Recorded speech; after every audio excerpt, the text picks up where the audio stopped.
থালের বা আগে এ লেটার টে A B C D E F থাকতো, এখন কেন এটা ব্যবহার হয় না?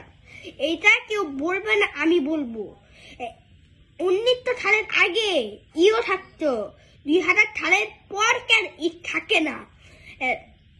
তখন বাচ্চারা ই পাইতো, বাড়িতে দিয়ে মাকে বা বাবাকে ডাকি হোক উল্টা পাল্টা বুড়িয়ে বলতো ই মানে অ্যাক্সিলেন্ট।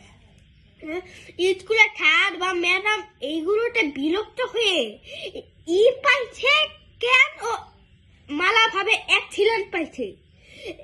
এইটার জন্য এখন আগে থাকতো ই থাকতো, এখন A B C D F. F মানে ফেল, ই মানে আগেরটা, তার জন্য এখন ই থাকে না। লাইক সাবস্ক্রাইব করবেন, কমেন্টটাও করলেন। যদি 1 মিলিয়ন সাবস্ক্রাইব হয় একটা নতুন জিনিস দেখাবো। Okay bye bye, tata, good bye, see you.